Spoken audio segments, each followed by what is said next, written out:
يا محمد، نعم. أين الكرة؟ لماذا لا تعطيني إياها؟ لأنك أنت لا تعرف أن تلعب وأنت مرة صغير. نعم، أنا صغير وأنت أكبر مني وأطول، ولكنني أريد أن ألعب بكرة القدم. لا، أنا لا أريد أن أعطيك لأنك أنت مرة ضعيف وسوف تخسرنا في الماتش. لكن لا، أليست الكرة حتى نلعب ونستمتع؟ نعم، لكن أنا لا أريد أن تلعب معنا. لماذا يا صديقي؟ لأنك أنت ضعيف جدا ولا تعرف أن تلعب. أنت مغرور. لا، أنت اللي مغرور. لا، أنت مغرور. أنت مغرور. لا، أنت ماذا يحدث مغرور. هنا يا أصدقاء؟ ماذا يحدث؟ أنا لا أريد أن ألاعبه لأنه لا يعرف أن يلعب. ولماذا حكمت عليه بأنه لا يعرف أن يلعب؟ يعني كل ما نلعبه لا يستطيع أن يفعل أي شيء. متأكد؟ نعم. أم لأنك ترى نفسك أفضل منه؟ لا، متأكد. متأكد؟ نعم. حسنا، هل سمعت بقصة الصرصور المغرور؟ لا. ماذا عنك يا منجوز؟ لم أسمع بها. هل أخبركم عن قصة الصرصور المغرور؟ نعم. حسنا، دعونا نستمع إلى قصة الصرصور المغرور في فقرتنا قصة برعان.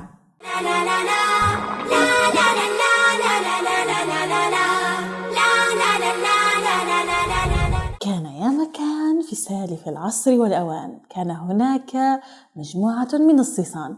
هذه الصيصان هي 3 أصدقاء أشقاء مع بعضهم البعض، يعيشون في نفس البيت وعندهم والدتهم الجميلة. لكن من أحد هذه الصيصان ال3 كان هناك صوص مغرور جدا مغتر بنفسه ويظن أنه أقوى شخص في هذا العالم ولا أحد يستطيع أن يهزمه. فماذا فعل؟ ذهب ذات يوم وخرج من البيت، ذهب إلى الحيوانات وكان يقول لها: أنا قوي جدا، أنا أقواك يا أيتها الحيوانات. فذهب في ذلك اليوم وجد كلبا فقال له: أيها الكلب، أنا لا أخافك وأنا أقوى منك. فماذا فعل الكلب؟ نظر إليه وعوى عليه ثم ذهب وترك الصوص وجالسا. فظن الصوص بذلك أنه أخاف الكلب وأن الكلب ذهب وتركه. مر ومشى فوجد ماذا؟ فوجد أيضا حمارا، فقال للحمار: انظر أيها الحمار، أنا قوي جدا ولا أخافك أبدا. فنظر إليه الحمار وأنزل رأسه قليلا ونهق عليه ثم تركه وذهب وسار. فظن الصوص أيضا بأنه قد أخاف الحمار وذهب وتركه لأنه قوي وشجاع وبطل. بعدها مر وذهب يمشي فإذ به يجد ماذا؟ يجد خلية نحل، بيت يكون فيه النحل هناك يعيش. ذهبوا ودخلوا إلى بيتهم، وحينما دخل إلى بيت النحل أتته نحلة صغيرة جدا واكتشفت وجوده فذهبت إليه فصرخ وقال: أنا لا أخافك أيتها النحلة، انظري أنا قوي وشجاع وبطل. فذهبت النحلة ولسعته وطاردته من خليتها وهو يفر عنها هاربا إلى أن وصل إلى بيته وأغلق الباب بسرعة وكان يلهث كثيرا. فرأته والدته فقالت له: ماذا حدث؟ أخبرني، هل أنت بخير أم أفزعتك الحيوانات الكبيرة؟ فقال لها: لا يا أمي، إن الحيوانات الكبيرة لم تفزعني، بل أفزعتني نحلة صغيرة، حشرة صغيرة، ولكنها علمتني وعرفتني قدري وأنني صغير جدا وضعيف جدا أمام الحيوانات الأخرى. لذلك لن أكرر غروري ولا تكبري وفخري بأنني قوي وسوف ألزم حدي. لذلك انتهت هنا قصتنا، وعرف الصرصور المغرور بأنه صغير ومازال ضعيفا ومازال الكثير أمامه ليتعلمه، وأن الغرور والكبر لن يحدث له سوى المشاكل. توتة توتة، خلصت الحتوتة. ما رأيكم؟ جميلة. ماذا استفدتم من قصتنا لهذا اليوم؟ لن نغلط يعني بينا. لن نغتر بأنفسنا، إذ كذلك. وماذا أيضا يا محمد؟ لن نستأثر بالناس. أحسنت. وماذا حدث قبل قليل مع منجوز؟ قلت له أنه لا يستطيع أن يلعب. متأكد؟ الآن ما زلت في نفس الفكرة أم تغيرت فكرتك؟ تغيرت قليلا. نعم. حسنا، سوف يلعب معك منجوس. حسنا. أخبر منجوس بذلك. منجوس.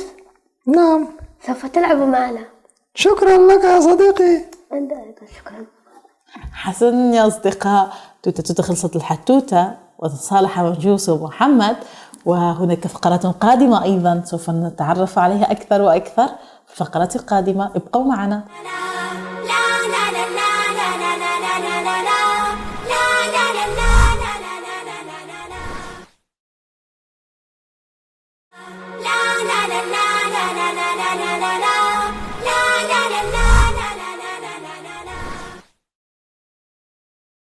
مرحبا بكم أصدقائي مجددا، عدنا إليكم بعد الفاصل، ولكن لدينا فقرة جميلة ومميزة نجهزها لكم في هذه الحلقة. ما رأيكم؟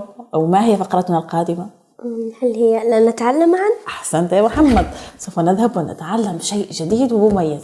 جاهزون؟ ولكن عليكم أن تكونوا جانب أحد الكبار أو الوالدين ليعملوا معكم هذه التجربة. حسنا، هيا بنا لنتعلم معا.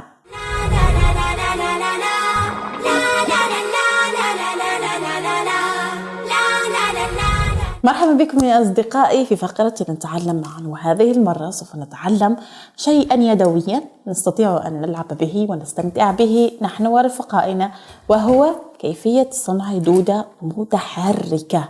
هل أنت متشوق يا محمد؟ نعم. سوف نعمل دودة متحركة. حسنا. بنا نحتاج أولا إلى مجموعة من الأوراق الملونة لصناعة الجسم وأيضا لرسم الوجه. نحتاج أيضا إلى قلم، ونحتاج إلى قلم رصاص وقلم نبات لأجل أن نرسم ملامح الوجه. نحتاج إلى هذا المشرط. لذلك قلنا في التجربة لا يمكن أبدا أن تصنعوها وتقوموا بها بمفردكم، هذا خطر عليكم. عليكم أن يكون واحد كبير معكم لأن هذه الأدوات خطرة. حسنا، نحتاج أيضا إلى مسطرة وإلى غراء شمعي. حسنا، وأيضا إلى خشبين أو مجموعة من الأخشاب لأجل أن نحرك بها الدودة. في البداية نأخذ ورقتنا التي سوف نقوم بها ونعد ونقسمها إلى 15. حسنا، سوف نأخذ 15 سنتيمتر، من هنا 15 سنتيمتر نقوم بهكذا خط من أجل أن نعرف الطول، ثم نذهب ونحسب الطول مجددا إلى 15 سنتيمتر. هنا نتأكد مرة أخرى أن هذا هو العدد صحيح. الآن ماذا سوف نفعل يا أصدقائي؟ سوف نقوم بقطع أو قص هذه الورقة إلى المربع هذا. حسنا، لنبدأ.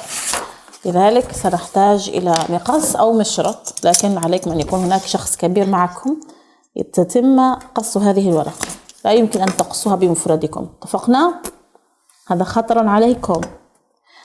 ممكن أن تقوم برسم 15 سنتيمتر و15 سنتيمتر يا محمد، وسوف أساعدك في الباقي. عذرا. حسنا، اتفقنا يا محمد؟ أنا من سوف أساعدك في قصها. حسنا، هكذا. أن هذه من الأدوات الخطرة صحيح؟ صحيح، لا يمكن للأطفال أن يقوموا باللعب بها،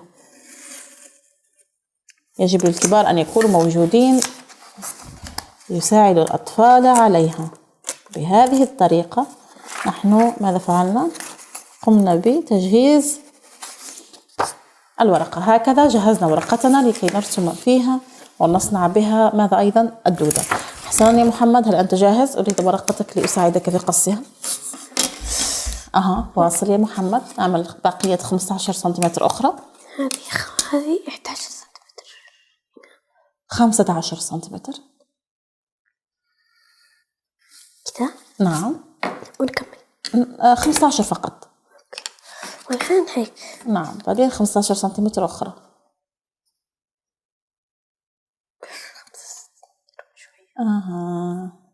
إنني أتابع معك. حسنا، لا بأس. نأتي بهنا نجعلها 15 سنتيمتر هكذا.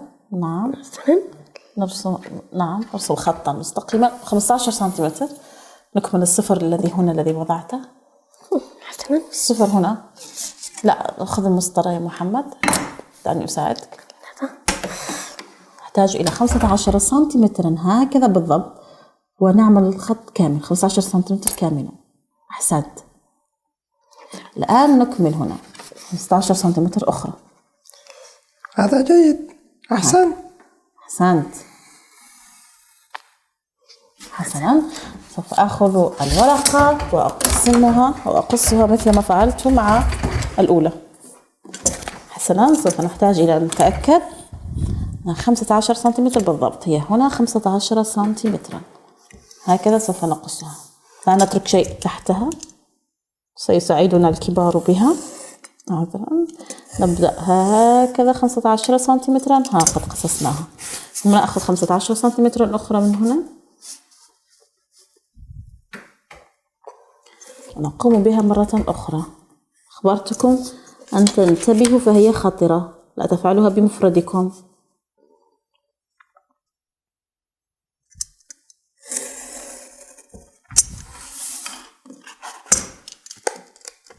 انظروا هكذا. حسنا،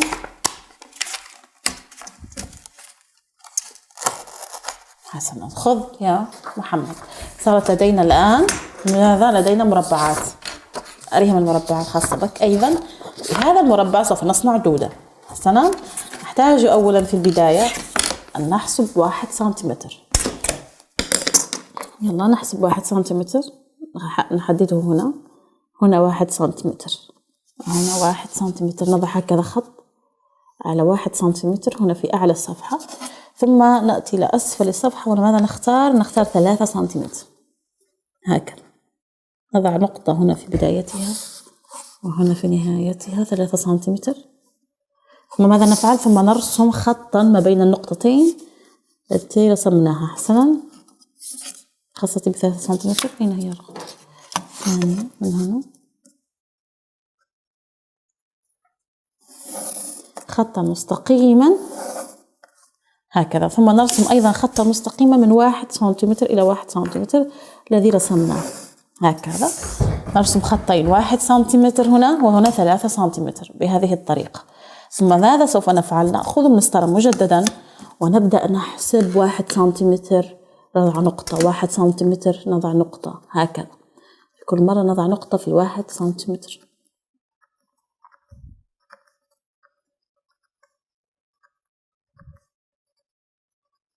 حسنا، هكذا.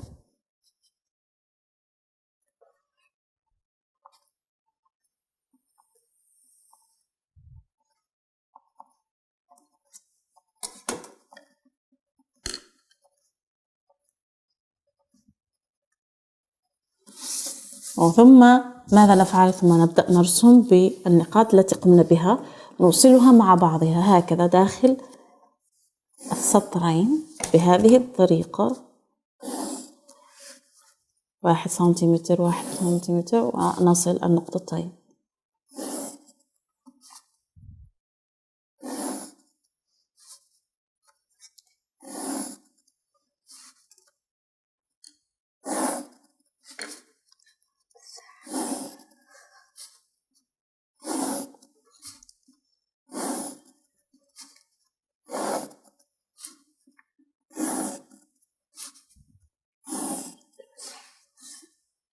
حسنا يا أطفال، بعد ما قمنا برسم الورقة هكذا 3 سنتيمتر هنا في الأعلى و1 سنتيمتر هنا، ثم قمنا بوضع النقاط ما بين كل 1 سنتيمتر هنا أيضا نفس الشيء، وقمنا بوصل النقاط مع بعض، صارت بهذه الطريقة. حسنا، نبدأ ماذا الآن؟ نبدأ بمساعدة من أحد كبير هو من يقوم لنا بهذا الأمر، لسنا نحن أكيد. نأخذ هذه الخطوط التي قمنا برسمها حاليا مثل ما تشاهدون، وماذا نفعل؟ هكذا نقوم بفصلها بهذه الطريقة هكذا، نضع عليها خطا. قلنا بمساعدة أحد الكبار، لا يمكن القيام بهذه المهمة وحدنا، سيقوم أحد الكبار بفعلها لنا.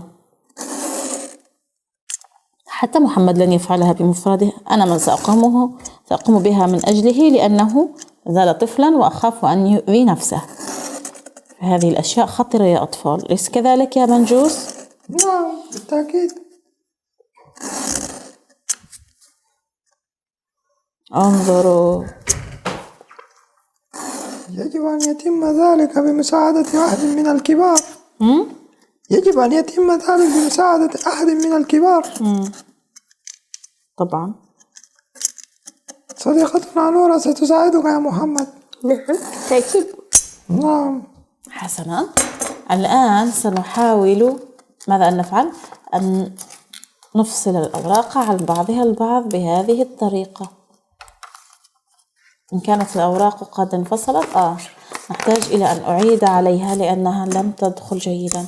رأيتم لماذا هي خطرة؟ أنا أحاول لا أضغط عنها لكي لا أؤذي نفسي، لكن أحتاج إلى التأكد جيدا بأنها قد فصلت عن بعضها البعض بهذه الطريقة. انظروا كيف صارت. حسن جميل. ماذا عن الباقي؟ سبقني.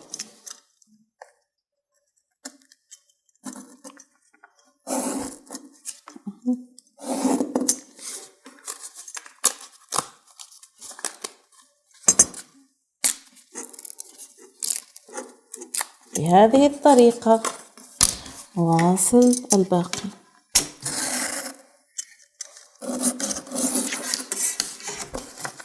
حسنا جميل.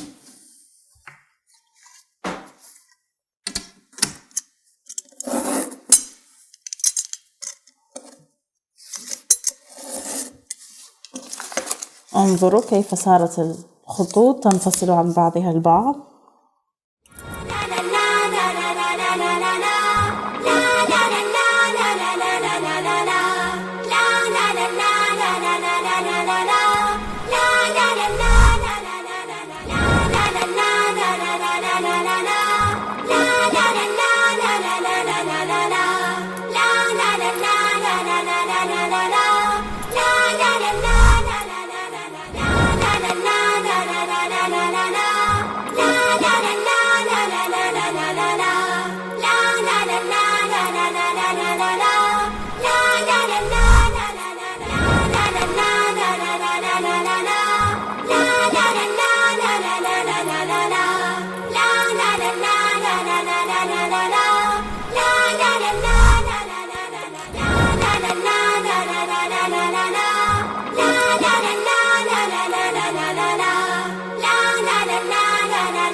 حسنا بهذه الطريقة يا أصدقاء نقوم برسم الورقة وبتقطيعها بمساعدة أحد الكبار.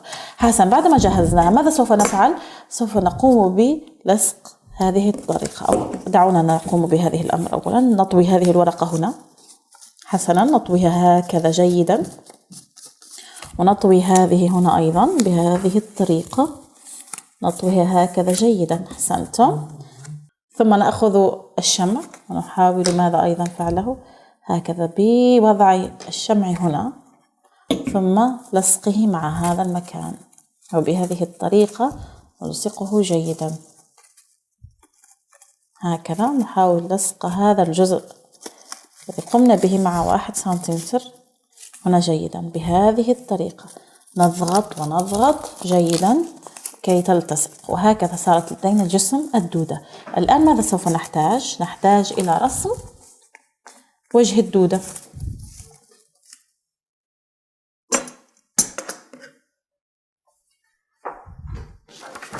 هنا سنرسم وجه الدودة. حسنا سنقوم مثلا برسم كأنها دائرة،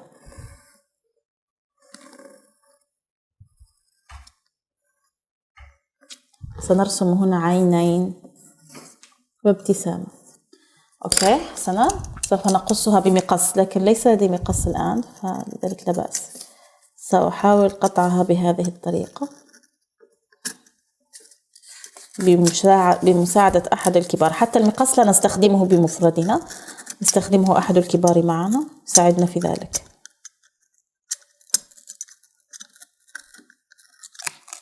حسنا بهذه الطريقة يا أصدقائي.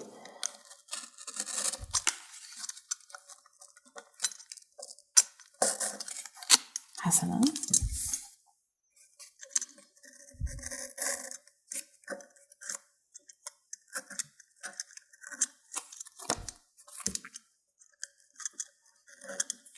بهذه الطريقة نقوم برسم الوجه. سوف نعيد بهذا القلم اللباب عليه لكي تظهر الملامح جيدا.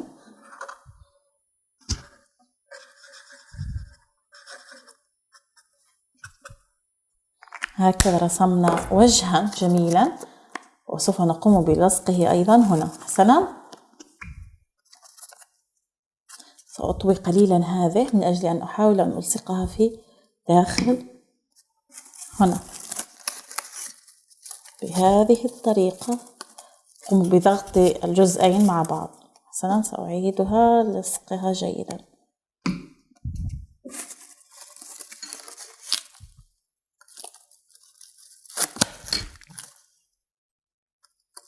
بهذه الطريقة جعلنا الجسم. الآن سوف نأخذ هذه ونحاول لصقها هنا، إدخالها من هذه الجهة بهدوء بمساعدة أحد الكبار ساعدنا في ذلك. ندخلها هنا ونخرجها في الطرف الثاني. حسنا نفس الأمر سوف نفعله هنا أيضا بمساعدة أحد الكبار. طبعا سوف ندخلها من هنا ونخرجها هنا. بهذه الطريقة تصبح لدينا هذه الدودة. انظروا قد خرجت. عذرا يا أصدقاء.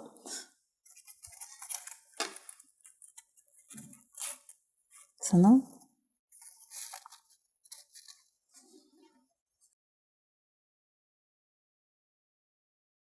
أوكي. بهذه الطريقة قد صنعنا دودتنا، دودة القز أو دودة الحرير مثل ما تحبون أن تسمونها، ونلعب بها. لكن حاولوا أن تكون الأعواد الخشبية رقيقة بعض الشيء لأنها كانت أكبر من حجم الدودة، لذلك لم نستطيع أن نحركها جيدا مثل ما نريد. يمكنكم أن تختاروا عيدانا خشبية أصغر لكي تستطيعوا أن تلعبوا بسهولة وبأريحية. ما رأيك يا محمد؟ جميلة. سوف نكمل دودتك فيما بعد، أليس كذلك؟ نعم. هل أنت متشوق لأن تلعب بالدودة؟ نعم. أنا أريد أن ألعب بها. حسنا، إنها جميلة على فكرة، سوف تستمتعون جدا في صناعتها واللعب بها. نلتقي وإياكم في الحلقة القادمة. إلى اللقاء. إلى اللقاء أصدقاء، إلى اللقاء.